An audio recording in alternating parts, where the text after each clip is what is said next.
all the right reasons. We face at the moment a turning point in management education.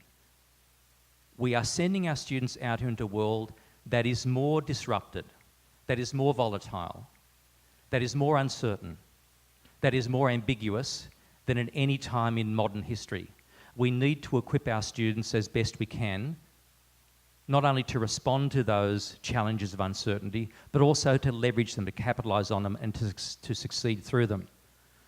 And we need to do so in the context of the fact that our own practices are being fundamentally disrupted by technology-enabled learning content delivery, to name one area of change.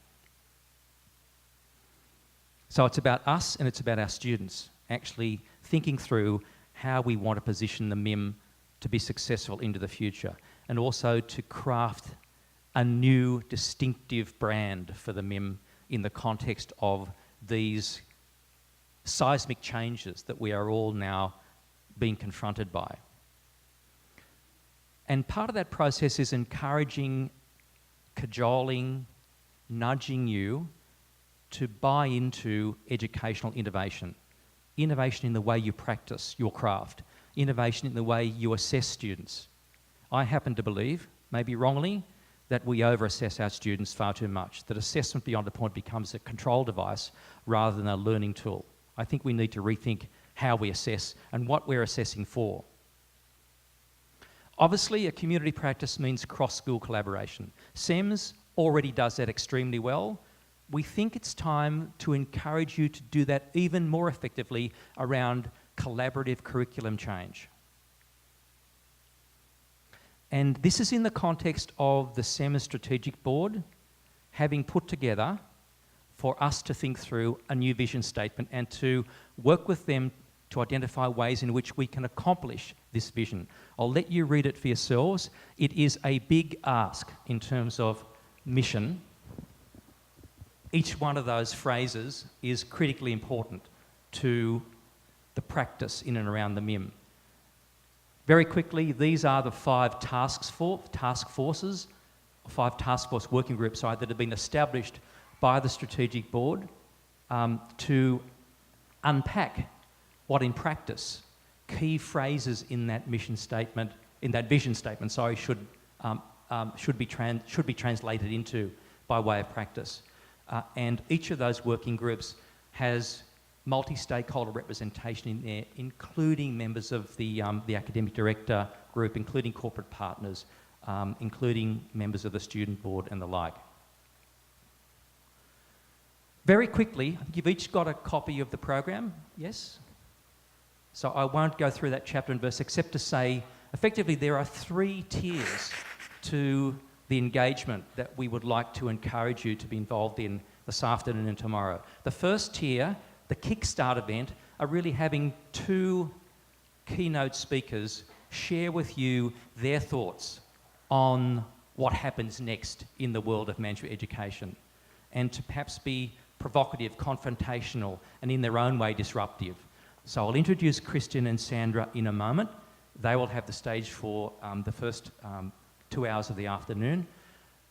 And after their keynotes and after you've had a chance to interrogate them and grill them with your own questions, we will adjourn for a World Cafe event that is motivated, animated, energised by Livan Kalaver, the co-founder of Social Architects of Meaning, and also facilitated by two of our stars from CEMS head office, Trina and Rita, and that will put the pressure on you to be involved in dialogue and to come up with some suggestions as to what you think the next steps are in terms of positioning the MIM.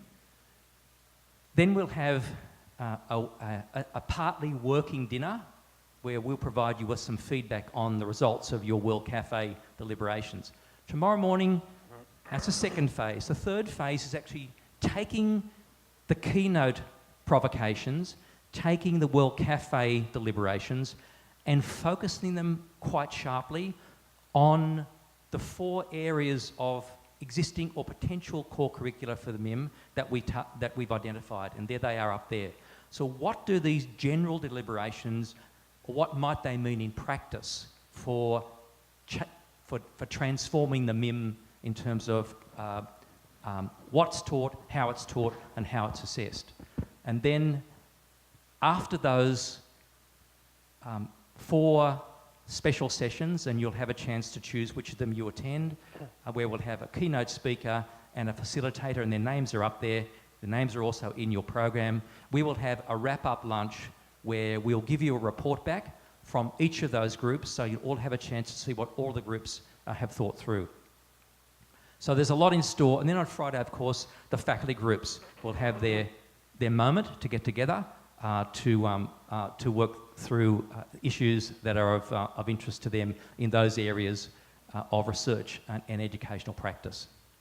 Just to clarify, the Communities of Curriculum and Practice initiative is not intended to replace faculty groups. It is intended to sit beside faculty groups and to focus the attention on curriculum development for the MIM. So let me then move on to introduce to you the first of our keynote speakers. And our first speaker is Dr. Christian Busch from the London School of Economics. Christian is going to talk to us about the forces disrupting society, politics and business. Give me a moment while I get my speaker notes on Christian's biography up before you. Easier said than done. So Christian's research focus is innovation, entrepreneurship, social impact and social networks. His work has been published in many scholarly journals and has featured in key journals of record such as The Guardian, the Harvard Business Review and others. He was the co-recipient in 2016 of the Best Paper Award in Entrepreneurship, the Emerald Publishing AFAM Award and the Best Social Entrepreneurship Paper Award at the Academy of Management, which is a fantastic achievement. There are a string of accolades he's received. Let me just give you a taste for them. The Economist's Ideas People, Diplomatic Courier's Top 99 Influencers, and so it goes. There's a very long paragraph here, but I won't recite them, but it's a very impressive list. Of course, he's also a TED speaker. Christian works with international companies, social enterprises and startups on sustainable business model innovation, and he's co-founder of Leaders on Purpose. He's also co-founder of the Sandbox Network, now called 1000 Network, which is the leading community of young innovators where he's developed a hub-based structure and expanded the organisation and community into 20 countries. So he's running his own global organisation. Christian has previously worked in business in China, Kenya, South Africa, Mexico, Russia, Germany and the United States. So he's a global citizen. He served as impact advisor at the National Entrepreneurs Association on Oshoka selection panel and on the jury of the African Entrepreneurship Award. In 2016, he was nominated as the member of the World Economic Forum's Expert Forum. He's got a degree from LSE in Management and Entrepreneurship and a string of other degrees, which I won't mention. Trust me, they are there. So let me invite Christian to take the stage and to address you on the forces disrupting society, politics and economics. Christian, over to you.